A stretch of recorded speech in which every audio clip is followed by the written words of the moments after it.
We grow with the flow. It's the Gardening Simplified Show. Hey, that rhymed. I'm off to a good start. You were off to a blazing start, Rick. Coming to you from the beautiful Studio A at Proven Winners Color Choice Shrubs. It's Stacy Hervella, me, Rick Weist, and our engineer and producer, Adriana Robinson. All right, Stacy, it's our second season, episode 53. We have a year in the books. Congratulations. Congratulations to you, too. And obviously a huge thanks to all of our listeners and viewers, wherever you listen or on YouTube, because, you know, show can't stick around for a year without people who actually like it. And you nailed it. Exactly. Thanks to you. And also thanks to our sponsor, Proven Winners Color Choice Shrubs. This has been great. And folks who are tuning in and watching it, our show, also understand that they are starting a second season, the fall season. We'll talk about that today. I often like to say that it's an opportunity to start over again and arguably one of the best times of the year to garden. And so we start this second season. It's kind of cool. Yeah, I can't believe how fast it's gone. You know, that we've gone through every season of the year so far, and that, now we're off to a new season. But, you know, I think we can say with confidence that all of our listeners can be assured the same great or even better content, probably the same amount or possibly more puns. Oh, yeah, probably. And increased limericks. Well, I'll tell you what, in that first year, here's some of what we learned. We learned decumbent growth is a thing. There are people out there now who are Googling that if you haven't watched our show. Plants that beat the heat, garden hoses are a pain. Vines and clematis, blue's a highly desired color. Bees and mosquitoes are a big deal. Blammo is a word, right? You better believe it. Help for beginning gardeners. Peppers are popular. Container gardening, deer resistance, fragrance. We're weary of daylight saving time and wind chimes. Wajila, we all learned how to pronounce that word. And it feels therapeutic and instinctive to slap a bag of potting soil. Limericks are a means of communication. We've groaned at puns and dad jokes. We've learned about the meteorological calendar. And I learned that meteorological is hard to say. It's a lot of syllables to wrap your voice around, for sure. But I'm operating by that calendar because today, in my mind, is the first day of the fall gardening season. Of course, we learned about hydrangeas. We visited the Temple of Bloom. We know people like to touch plants. Annuals today are advanced. There's great interest in specimen plants. I like cucumber and cilantro martinis. We learned that. You and I have both been to Europe and back. I primarily wear blue and black, and Stacy wears beautiful jewelry from her. It's from your grandma, right? Yes, and also some newer stuff from my mom, which I forgot about. I got to get that out and get it on air. I love it. Variegation is polarizing. Garlic is fun to grow, and we can all be a little less pedantic. That's a word I learned from you. We're going to let nature take its course. That's just a snippet of what we learned in year one. Can you imagine what's coming in year two? Not yet, but I'm excited about it. Well, in fall, of course, the weather pattern is opposite of what we have in the spring, because in spring we start with cold soil, and then the days get really hot as we approach summer. So we have the opposite in fall. Nice warm soil, cooler temperatures. That makes it such a great time of the year to put plants in the ground. I think it's ideal in my mind. And one of the things I love about this time of the year, and I'm not ashamed to admit it, you go to a garden center or a greenhouse, you can get bargains. Yes. Oh, yeah. I mean, they don't want to put that stuff away for the winter or risk it dying or getting overgrown. So I'm surprised that it is not more popular as people go back to the garden center to get their mums and corn stalks and hay bales and so forth, that they aren't making it more of a point to go back there and look at the shrub section, look at the perennial section, scoop up those bargains, and know that you can absolutely positively safely plant in fall up until about 6 weeks before your ground freezes. And that's a long time. Obviously that's a moving target. We never really know for sure when that's going to happen. But, here in Michigan or most of the Midwest, I always tell people you can safely plant new perennials trees and shrubs until at least late October. I agree completely. And you can move some plants yeah. that need to be moved. If you like to add plants to your landscape but want to do so with minimal or less maintenance, fall just may be the season for you. Word of the day today is bosky. Have you ever heard that word? Bosky, B-O-S-K-Y. No, I haven't. When you're feeling bosky, it means you have abundant trees and shrubs. Oh, okay, so the word bosque, or B-O-S-Q-U-E, it comes from like the Latin word for forest. So How do you know these things? In French and Spanish, they still call like a forest or a woods a bosque or a bosque. So I knew it might have something to do with that, but the SKY kind of, I guess it's like an Americanized version of it. It is Americanized. I'm impressed. That's excellent. Yeah. Yes. B-O-S-K-Y. It's an adjective, as I understand it, but it's about abundant trees or shrubs. Now, also in early fall, we get to enjoy the monarch butterflies, that fourth super generation. They're trying to energize themselves before they travel to Mexico, California, or as we learned in season 1, South Carolina, the Sea Islands along South Carolina. Now, my Verbena bonariensis was covered with monarchs yesterday. My Miss Molly Budlia was covered with butterflies in season 1. We learned, Stacy, that you are an Asclepias expert, and that should be added to your landscape.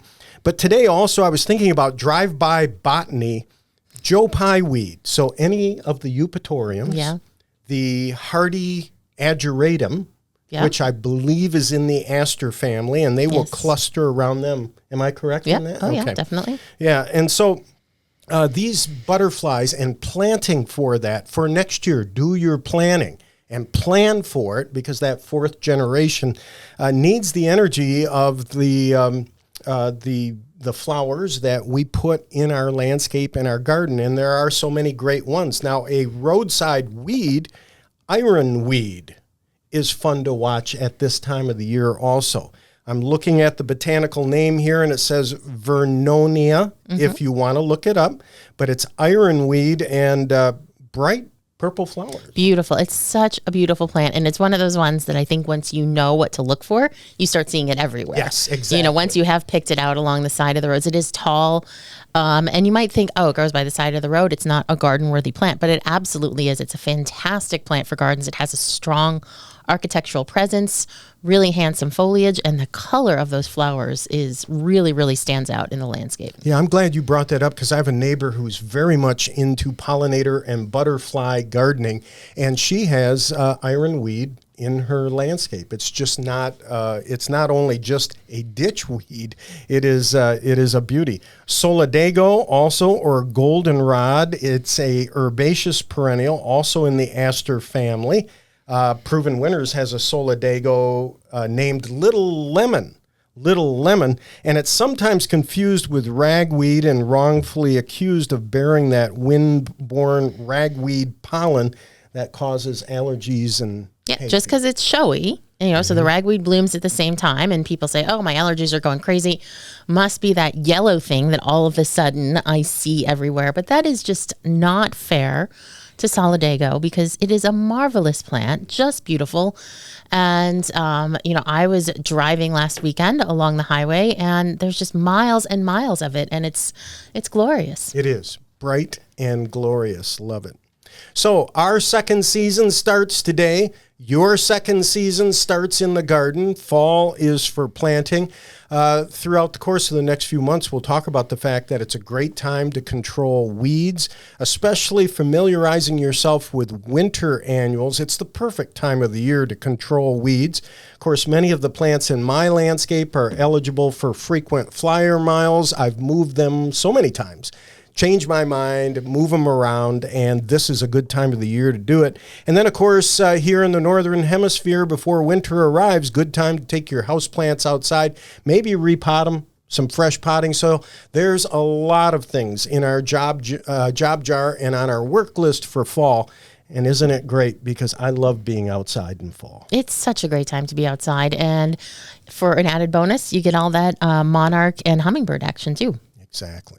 Second seasons, that's what we're all about. I was just thinking about Jimmy Buffett. I was so sad this past weekend to see that Jimmy Buffett had passed away. And, the lyrics to his song, some of it is magic and some of it's tragic. And I can say that about my garden this past summer too. But we'll fix it all here during the months of September and October.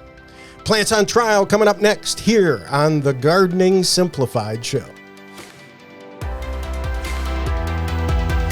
Greetings, gardening friends, and welcome back to the Gardening Simplified Show. Second seasons indeed. So it's a second season of the Gardening Simplified Show, which is great. We don't plan on going anywhere, and I hope that you don't either. We truly appreciate you listening. And of course, that has inspired my selection for today's Plant on Trial, this idea of second seasons. And really, I was spoiled for choice trying to decide what I was going to put on the show, because here at Proven Winners Color Choice Shrubs, we do have so many different shrubs that rebloom. Yeah. Bloomerang lilac blooms in spring and then in summer. We've got reblooming hydrangeas like the Let's Dance series. We've got a reblooming viburnum, which we've discussed, Steady Eddie. We've got a reblooming spirea double play doozy.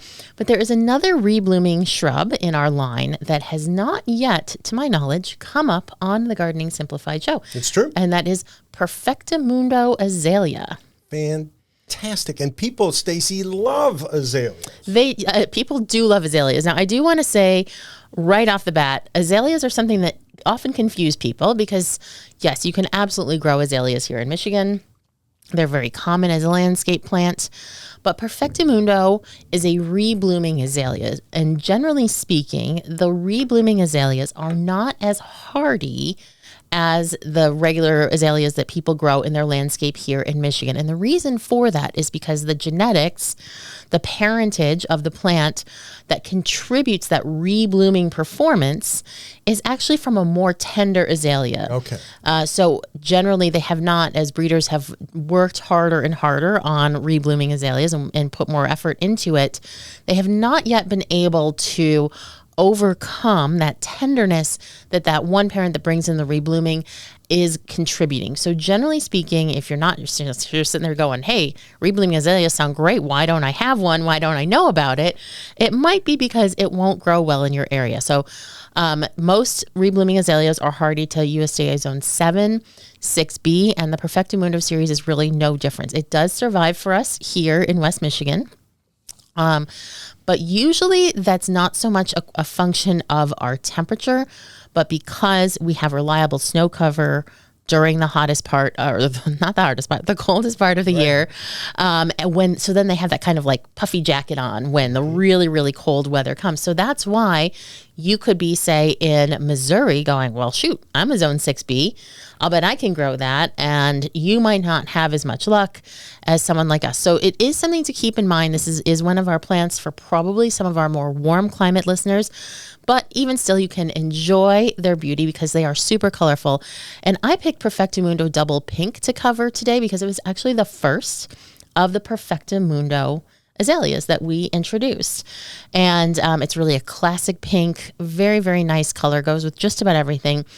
And the second season aspect comes in because it blooms really, really well in spring, then takes a little bit of a break to put on some new growth, and then it will start to bloom again late summer through fall. Okay. And Perfecto Mundo azaleas, there's a number of things that are really quite different about them than other reblooming azaleas. But one of the most important factors is actually going to come as a surprise to most people, and that is that it is actually a very good spring bloomer. So even though these azaleas have traditionally been marketed as reblooming, their spring display was actually not their shining moment. It was really more of the autumn, and that's good. Mm-hmm. But, when people want an azalea, they're thinking they want that big spring show. Yeah. Right around the time of the Masters Golf Tournament. Early April or mid-April. Right. And so I do want to, I'm glad you brought that up. There's a variety, a huge number of azaleas at the Masters Golf Tournament. They're closely associated with it. I'm not a golfer, but I have found out over the years all of this inextricable, relationship between golf and azaleas. It is a myth that the groundskeepers are putting ice on the plants to get them in bloom. That would not work. You're right. People think that like, oh, the groundskeepers are running around with like a golf cart full of ice and putting it on. That won't actually work. The flower buds are opening based on the temperatures that they've been exposed to so far, and just chilling down the roots or anything like that is not going to change the amount of day length and temperature that the flower buds have been exposed to.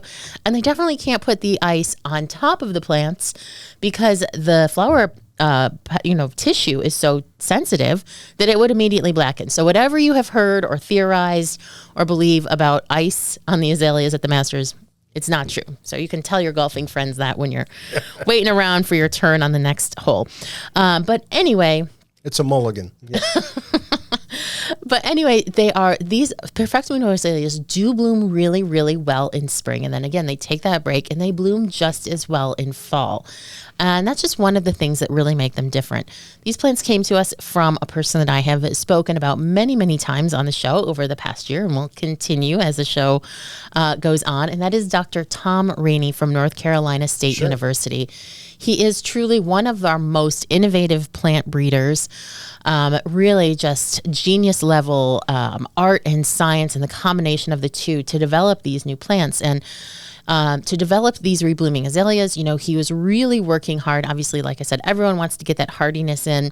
But there's other factors that are so important. Again, that spring bloom, which you would think is an automatic, but hasn't always been the case. Good color. We want big flowers with extra petals because single azaleas are beautiful, but most people do want that more frilly, bold bloom. Good saturated colors, good disease resistance. Particularly, a lot of azalea and rhododendron diseases are cultural. So that means that it's not just like, oh, the plant is susceptible. It means it has to have the right conditions to grow in to avoid getting root rot diseases and that kind of thing. But they do tend to also resist azalea lacebug, which is an issue for a lot of gardeners in the South. And then, of course, you need what everybody loves about azaleas is that nice, tight, cute little habit. Oh, yeah. I mean, people are out there trimming their azaleas to get that. So we don't want to introduce a big gangly azalea that's just going to make people work even harder. So Tom and his crew at North Carolina State University have been working really hard. It is the biggest, the Perfecto Mundo azalea trial that we have done to select the varieties that are in the line so far is the largest and most expansive that we have ever conducted here at Proven Winners Color Choice Shrubs. You can find links to it on our YouTube channel, where you'll also find the YouTube version of our show. But our R&D team developed this extremely complex matrix of data so that they could really compare things to one another, compare things to varieties that are already on the market. It was a massive data undertaking. So if you think that, introducing new plants is as simple as walking down the aisle and going, yep, that's pretty, let's introduce that. It is not. That's very true. There's a lot that goes into that. A lot of data points, they call it. Yes. As you develop it. So that's what I think makes these really interesting is that they have had so much thought and effort and purposefulness behind them. Because a lot of people, again, they don't realize, they think, well, gosh, that's beautiful. Of course they picked that. Well, I'll tell you, every azalea in this trial, almost every azalea in this trial is genuinely beautiful. Yeah, they're irresistible. They really are. But they're not all high performance. And that's really what we're going for. Well, as far as high performance is concerned, so you have deciduous azaleas and you have what we consider broadleaf evergreens. We're talking about Perfecto Mundo. Does it keep its foliage in winter? So it is a semi-evergreen. I knew there'd be a complicated answer. So semi-evergreen, and I think we actually just talked about this a week or two ago when we were talking about Gembox inkberry holly. Right. So semi-evergreen means that it keeps the foliage on the ends of its branches, but generally the middle foliage will drop. That's totally normal. Makes sense. Now, if you do live, say, in like Florida or a very, very warm climate, or you have an unusually mild winter, you may find that it does not lose loses less of its foliage, or maybe even stays evergreen. But when we get into evergreen azaleas, that's when we're really getting into much more tender kind of azaleas that aren't going to do well. And it's one of the factors that make them less likely to grow in a place like, say, Michigan or elsewhere in the Midwest. Well, another question I have on Perfecto Mundo is, was it named that way because of the Fonz? Arthur Fonzarelli, Happy Days in 1976, 1977. When I was in high school, that show was hot. Everybody liked the Fonz. The Fonz would always say, Perfecto Mundo. Perfecto Mundo. Oh, there were so many great characters on that show. I love the guy who owned Arnold's Drive-In. His name was Mitsumu Takahashi. Oh. But he changed his name to Arnold because he didn't want the expense of changing the sign. Too many letters in Mitsumu Takahashi. So anyhow, I was just curious if Perfecto Mundo was named after Arthur Fonzarelli. Well, so I think if you were to look at all of the names in the Proven Winners color choice line, you would find your answer, and it is absolutely yes. Thank you. It is, yes. It was named for the Fonz's, one of the Fonz's signature sayings. I don't think we'll name a plant sit on it or or anything like that. But it also, we love the fact that Perfecto Mundo, even though he was kind of like, you know, making it a take on Italian pronunciation of that, it also means perfect world in Spanish. And we really saw these as sort of like the perfect azaleas for an imperfect world, because they really are solving a lot of the problems that other azaleas have. And nothing's perfect, but these are pretty much as close as you can get when it comes to a reblooming azalea. Now, I'm unfortunately out of time to tell you how to take care of it, but not to worry, because you can always find that in the show notes at gardeningsimplifiedonair.com. We're going to take a little break, and when we come back, we're going to open up that garden mailbag, so please stay tuned. Greetings, gardeners, and welcome back to the Gardening Simplified show. I and Rick both love to help gardeners with the problems that they encounter on the path to garden nirvana. There are many. No one ever goes it alone. So we'll give you a good swift kick in the plants every week. Sometimes, yeah. In the past year, sometimes we've probably delivered some news that people didn't want to hear. Exactly. Sometimes we've probably delivered good news, but you know, we will always share our experience and knowledge. If you have a gardening question for us, we'd love to hear from you. Visit gardeningsimplifiedonair.com or send it to help, HELP, at gardeningsimplifiedonair.com and reach us there. And what do we got in the garden mailbag this week, Rick? Well, let's take a look. Janelle asks, what are your thoughts on old rose varieties in Michigan? Interesting question. It is an interesting question. And obviously, I love being asked for my thoughts about something. That's, you know, opens up a door. I have thoughts here too. Do you? Okay. Okay. So my thoughts, I love old rose varieties. I truly do. And, you know, they are generally old roses. We a lot of times in the show, we've talked about how, whether you're breeding for annuals, perennials, shrubs, whatever, you have a breeding goal in mind. There's a specific thing or things that you want to accomplish in developing that plant.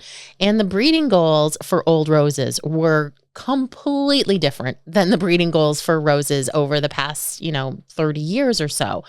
And that was that they were mostly developed for fragrance. Fragrance. So in that case, I love them. The flowers are marvelously fragrant, really just unworldly smells. You can smell all sorts of different nuances in them. But what people need to know about them is that they are not generally disease resistant. So they can very readily succumb to even like a little bit of powdery mildew or black spot is going to make a big difference on these plants. So you either have to be prepared to live with that or treat it, which is one of the reasons why these roses have fallen out of favor. And second, that there really was not the expectation or even realization that roses could rebloom. So these are roses that are going to have a relatively small amount of flowers in, early summer. And then they're not really going to do much again until the following summer. And that's totally fine. There is a place for everything, but I think that if you want to grow old roses, you do need to sort of reassess your expectations of what they're going to do. And you have to be in it because you want that uniqueness. You want that story. And so many of them have such incredible stories. So I highly encourage anyone who's interested in growing old roses to do so, but to know that they're not going to perform like the Oh So Easy roses. They're not going to perform like the landscape roses. They're not even going to perform like other series that we have in Proven Winners like Rise Up or Reminiscent that have old-fashioned appeal and old-fashioned charm, but modern day performance. But even those, they're not going to have that just really complex and unique fragrance that those truly old roses will. Yeah, with the old roses, you're going to have to look at watering at the base. You're going to have to become an expert at pruning, sanitation in fall, cleanup. You're going to have to protect that graft in cold areas so that they overwinter. And Stacy, with this issue, I don't blame Janelle. I agree. The fragrance and the beauty, unreal. But your Reminiscent rose comes close to matching it. They do come close. They're really beautiful. They have that big petal count, cabbage rose as they call it. Right. They are very fragrant. Now, if you compare them to certain old roses, you're not going to get that just like, I don't know, I can't even really explain it. Just that complete sensory overload where the fragrance is just so it's perfume. Strong. Yeah, exactly. Yeah. You know what my favorite old roses are? I love the moss roses. Have you seen those before? Oh, yeah. The buds get covered with these weird fleshy little green tubercles that look like they're covered in moss.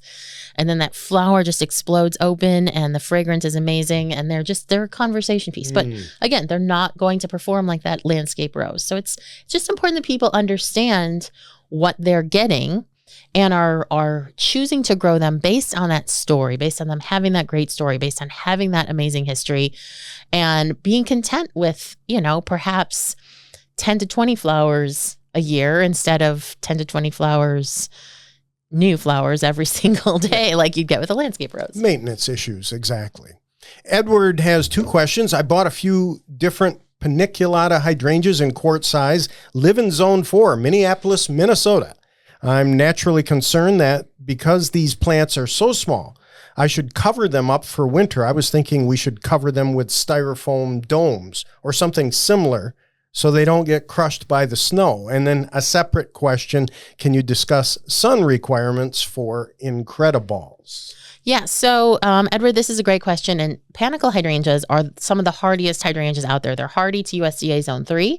So in your case, there's no need to protect the hydrangeas just for the sake of getting them through winter. But you are right, since they are quart size, which is generally like a mail order size, it's pretty small, like a roughly a 4.5 inch wide and deep pot.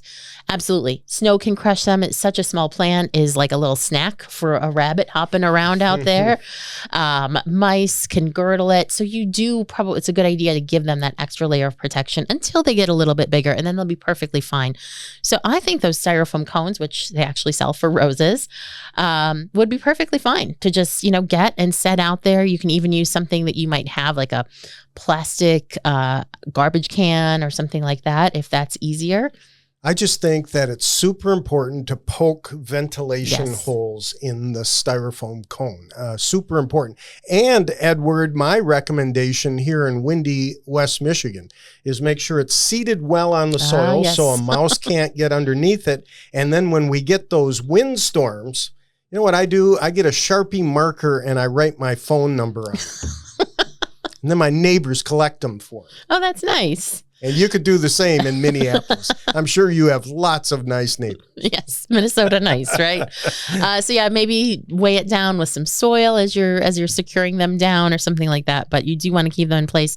They won't need it for long. I'd say a winter or 2. By the time you are no longer able to fit that styrofoam cone over them, they should be just fine to go on their own. And then you had a question about sun requirements for Incrediballs. And I thought this was a really good question because we hear from so many gardeners who will look at our tags and say, hey, I'm looking at Incredible and it says full sun or part sun. Well, which is it?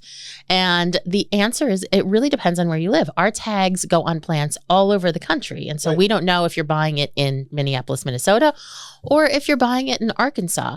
And we really have no way to segment it out that way. So the answer is that in a colder climate like Minneapolis, you can absolutely grow Incredible in full sun. 6 or more hours of bright sun a day, especially if you've got mulch and some irrigation, they'll be perfectly fine. Now, on the other hand, if you do live in Arkansas or Dallas or one of those warmer climates, you're definitely going to want part sun, and you're going to want that shade during the hottest part of the day in the afternoon, and you are definitely going to want mulch on that. So yes, incredible can take part sun in cooler climates like ours. It cannot take full sun in warmer climates, but you do have to understand that even in cooler climates, if they get too much shade, that does start to impact the number of flowers they create.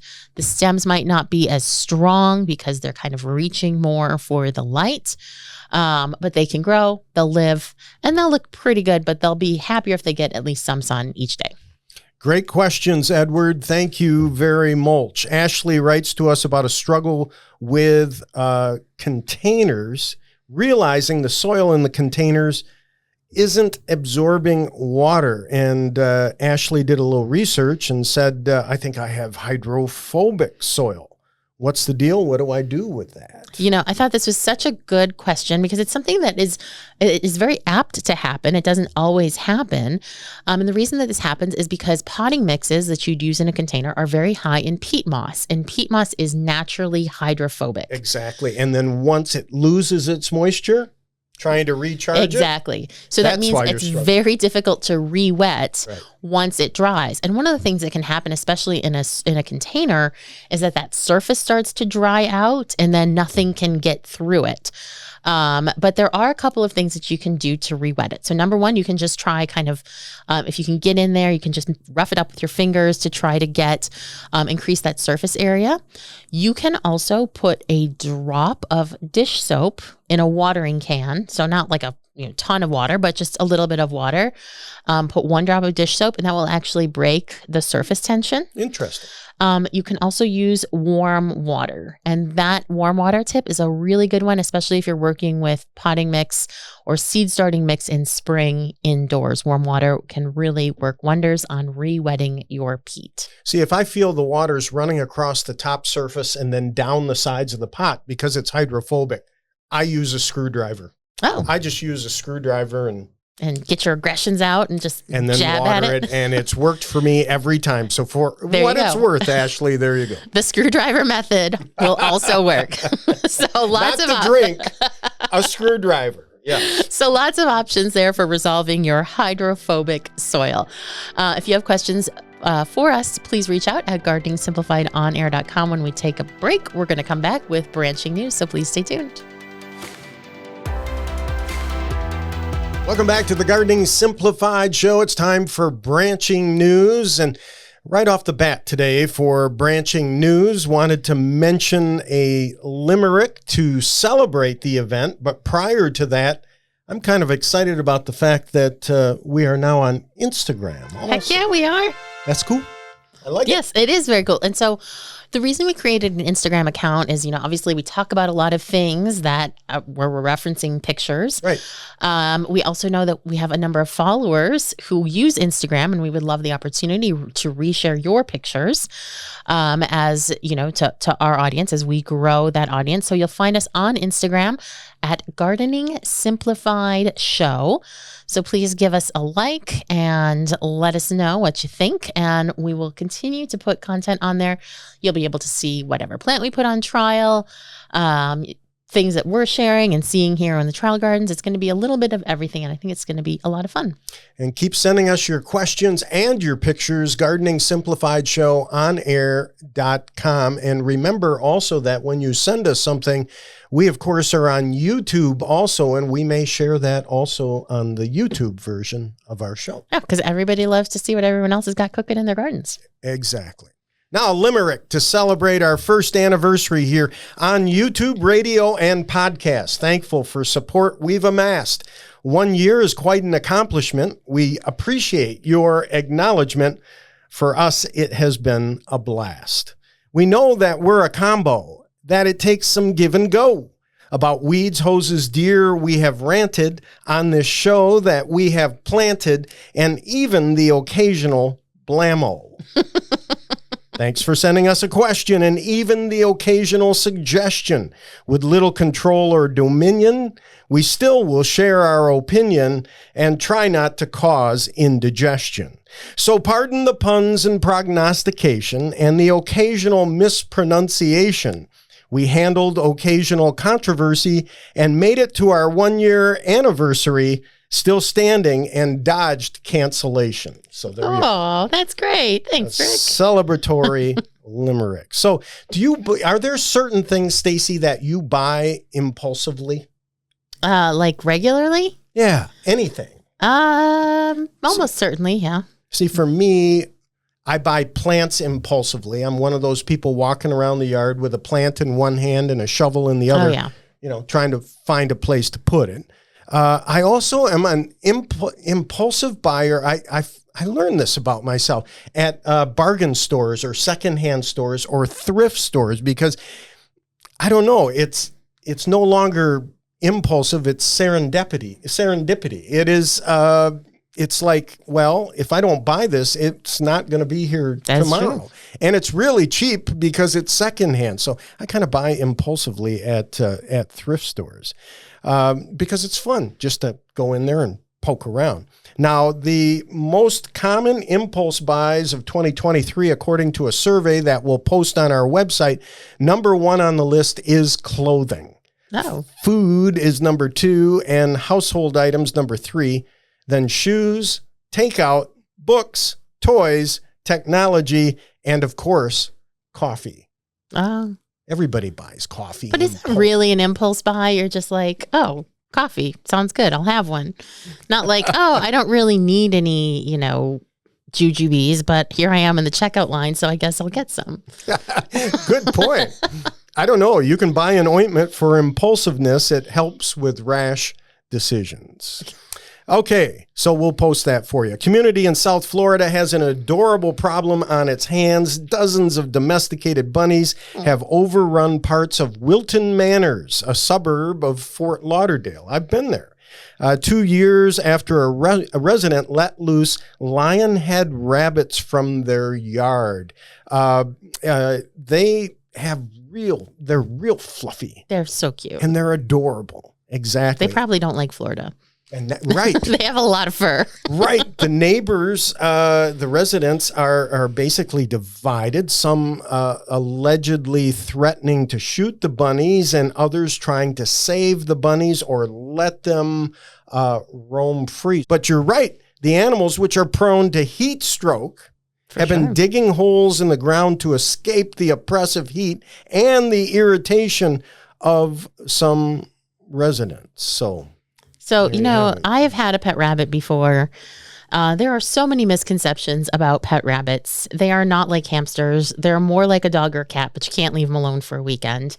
And I think when a lot of people find that, they just say, well, shoot, I'm just going to get rid of this rabbit. And they let him go in the wild, which is terrible for the rabbit. It's terrible for the environment. So, a lot of people who have owned rabbits definitely take a strong stand on knowing all the facts before you get a rabbit. And if you don't want it, definitely give it up to a rabbit foster or local animal shelter. Please, please, please, as this story shows, do not release them into the wild. No matter what other rabbits you are seeing around, don't be part of the problem. And that's what they're trying to do here and collect them up. So hopefully they're successful in that. Hopefully this story has a happy ending. A Canadian farmer has been ordered to pay more than $61,784 in damages over an emoji. It was confusion. He had a contract to grow flax, as I understand it, and the communication between him and the grains buyer basically resulted in him just sending an emoji, a thumbs up, on the contract. And a judge ruled that a thumbs up emoji is as good as a signature because he backed out of that order, as I understand it. And the judge is making him stick to it because a thumbs up emoji is as good as a signature, according to this judge. Oh, yikes. That's interesting. God forbid you text a heart emoji. Then what's going to happen to you? Goes to show you, you win thumb, you lose thumb. Oh, my. Yeah, so next time you thumbs up emoji something, I don't know, be a little bit careful because it's subject to interpretation. Right. Just send something really confusing and totally not germane to the subject to be safe. The judge says, I'm satisfied on the balance of probabilities that Chris okayed or approved the contract just like he had done before, except this time he used a thumbs up emoji. A thumbs up may be handy, but now he has a sore thumb and he has to pay out $61,000 because that is an expensive emoji. Now, I want to ask you a question, Stacy. I have often looked at the festival in Spain that took place last week. It happens every year, and that is the Tomatina Festival, where they bring in 120 tons of overripe tomatoes and let people have at it for about an hour. Lunchtime, the last Wednesday in August, and they battle in the streets. Tickets for the festival start at €12 or $13 to participate in Tomatino. I would like to do that. You would? Oh, would that be a blast or what? Well, okay, so I'm just thinking, this being the overripe tomato season, have you smelled an overripe tomato? Because they can get pretty gross. Bad tomatoes have a liquidation. That's what they have. Yes, exactly. they do. You know, what do you do with bad tomato workers? You can can them. But in this case, they take them into the streets and people just chuck them at each other. And they're covered, they're just covered in tomato juice. And now that would be a cool, I think they have it set up so that within an hour after you do this, everybody's showered off, washed off, and you walk away happy and saucy and all that kind of stuff. Oh my goodness. I would not like to, I'd be okay with watching, but I would not want to participate. I can tell you that. It just sounds stingy. It could be if the tomato is somewhat, firm. I don't know. Opposed to like unripe. like all the acid. Like sometimes if you're working with tomatoes a lot, it can even kind of irritate your hands. So, right. Being covered head to toe in almost rotten tomatoes just does not. Well, if I'm in Spain, there's other things I want to be doing. I guess that's what I'm saying.